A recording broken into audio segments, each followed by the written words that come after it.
नमस्कार, मैं डॉक्टर रेणु अरोड़ा आज फिर आपके सामने उपस्थित हूँ कुछ अच्छे विचार, कुछ अच्छी चीज़ों को लेकर। तो उम्मीद करती हूँ आपको मेरे टिप्स पसंद आएंगे और अगर आपको पसंद आते हैं तो आप इन्हें आगे भी ज़रूर शेयर कीजिएगा। जब भी कभी परिस्थितियाँ आपके अनुकूल ना हो, जब भी कभी परिस्थितियाँ आपके अनुकूल ना हो तो ज़माने को दोष मत दो। ज़माने को दोष मत दो। देखो अपनी गलतियों को, देखो अपनी गलतियों को, बखूबी उन पे काम करो, बखूबी उन पे काम करो। ज़माने को खराब कहना बंद करो, ज़माने को खराब कहना बंद करो। क्योंकि गलती हमारे अंदर है तो निखारना भी हम ही को है अपने आप को। हम दूसरों को दोष देते रहेंगे तो कब तक अपनी गलतियां सुधारेंगे।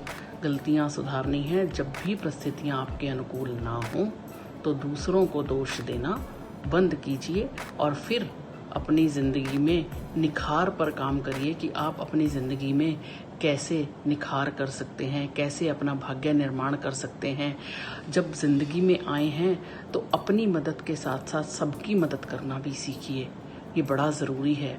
हम आए हैं ज़िंदगी में तो सिर्फ हम अपना ही अपना ना सोचें। उस परम पिता परमात्मा ने हमें बहुत कुछ दिया है कि हम दूसरों के बारे में भी सोचें, दूसरों की मदद भी करें। और जब हम दूसरों के बारे में सोचते हैं तो हमें बहुत कुछ अलग से मिलता है। अब आप देखिए, अगर परमात्मा ये बात सोचता, आप सोच के देखिए, अगर परमात्मा ये सब बात सोचता कि मेरे पास इतना कुछ है, मैं इन मनुष्यों को क्यों बांटूं, वो हमारा जन्मदाता है, तो उसने तो कभी ये नहीं सोचा। तो ऐसे ही हमारे माता पिता हैं, अगर वो ये सोच लेते कि मैंने बच्चे पैदा कर दिए, एक लेवल तक जाकर इनको पढ़ा लिखा दिया, अब इनकी जिम्मेवारी है, मैं इनको क्यों दूं। और जब हम इस तरह की चीज़ों में चलते हैं तो हमें यही सीख लेनी है, परमात्मा से ही सीख लेनी कि जब वो सब कुछ देकर भी किसी को नहीं जताता तो हम इंसान किसी को थोड़ा सा देकर भी इतना क्यों सुना देते हैं। जीवन में जो कुछ भी मिले, चाहे वो थोड़ा या ज़्यादा, वो बांटिए, जरूर खाइए। जब आप सूरज को जल अर्पित करते हैं तो आपने कभी ये सोचा कि जब हम सूरज को जल अर्पित कर रहे हैं तो क्या सूरज देव ने अपनी रोशनी जो है वो लोगों को अलग अलग बांटी है कि कौन कितना पानी अर्पित कर रहा है। जब उसने नहीं सोचा, क्या चांद को कभी देखा है कि जब वो अपनी रोशनी बिखेरता है तो किसी को कम किसी को ज़्यादा दी, नहीं दी। और जब हम हवन करते हैं तो जो उसकी सुगंधी है वो सिर्फ हमारे घर में ना रहकर आसपास सब जगह फैलती है। तो हमें बहुत कुछ ऐसा मिला है जहाँ से हम सीख सकते हैं, प्रकृति के साथ ही हम जुड़े हैं। तो उठिए और सबको साथ लेकर आगे चलिए।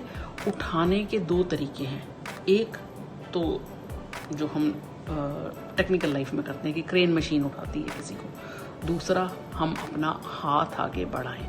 जब हम सहयोग देते हैं तो हाथ ज़रूर आगे उठेगा और इंसान दूसरे इंसान को उठा भी पाएगा। तो जब इस धरती पर आए हैं तो सबकी मदद करने का फैसला ज़रूर करिए और प्रतिदिन हम अपने आप को प्रकृति से जोड़ें कि प्रकृति ने हमें कितना कुछ दिया है, फिर भी उसमें कोई अभिमान नहीं है। ईश्वर ने मनुष्य को जब धरती पर बनाकर भेजा और वो सारी सुख सुविधाएं उसने हमें प्रकृति के रूप में दी, तो हम ऐसे काम क्यों कर रहे हैं। विचारिएगा इस विषय पे और एप्लीकेबल भी करें। होता क्या है, जब विपरीत परिस्थितियाँ आती हैं तो लोग घुटने टेक देते हैं, लड़ने की क्षमता कम हो जाती है, परिस्थितियों के लोग दास बन जाते हैं। और जो लोग हालातों से जो लोग लड़ना सीख जाते हैं वो कोई ना कोई अपनी मंजिल निकाल जाते हैं और अपना भाग्य निर्माण कर जाते हैं और इतिहास में एक नाम लिखवा जाते हैं। अब ये हमारे ऊपर है कि हमने क्या करना है। हमने अपना भाग्य निर्माण खुद करना है या परिस्थितियों से घबराकर बैठ जाना है।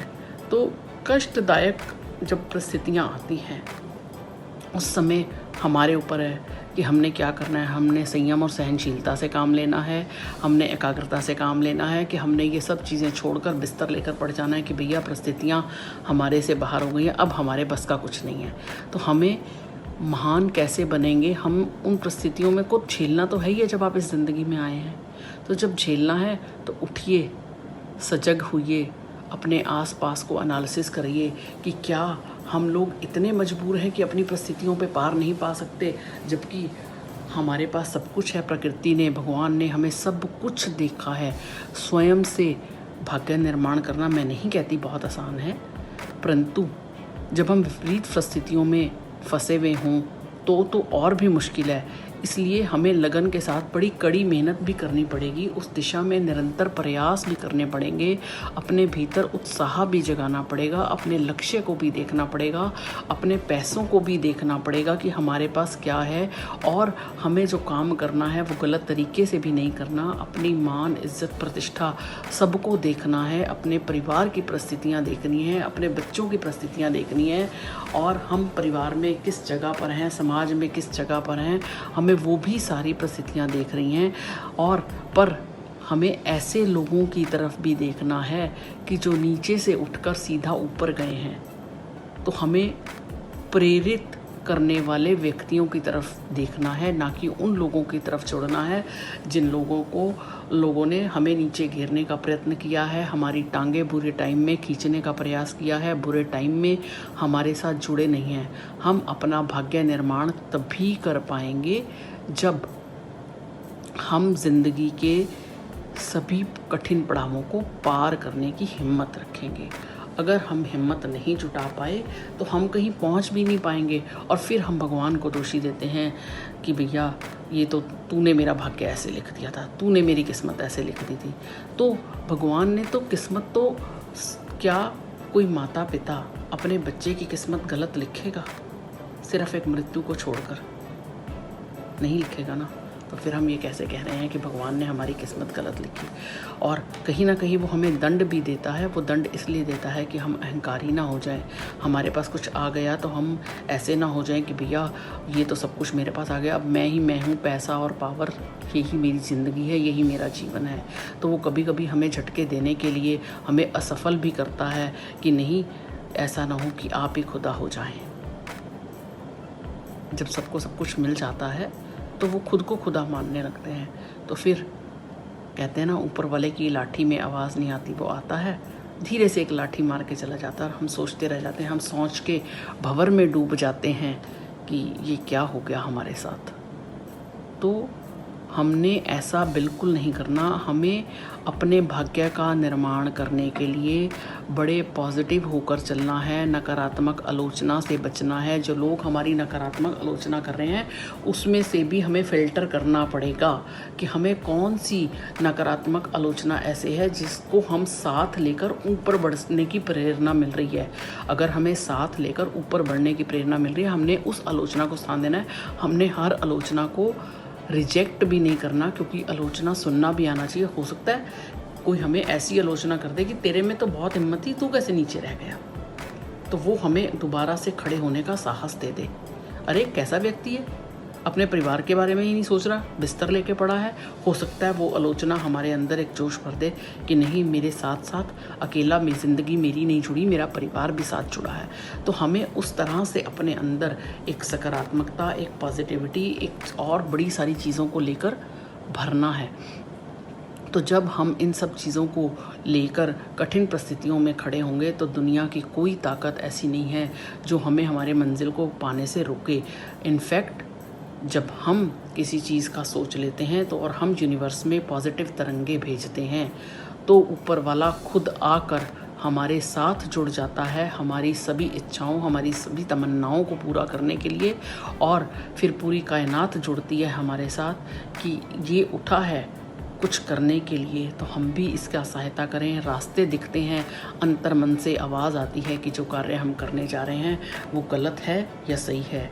तो उठिए, अपने आप को निखारिए, दूसरे लोगों को निखारिए, दूसरों के खुश रहने पे खुश रहिए, भाग्य निर्माण करिए और ज़िंदगी में देना सीखिए।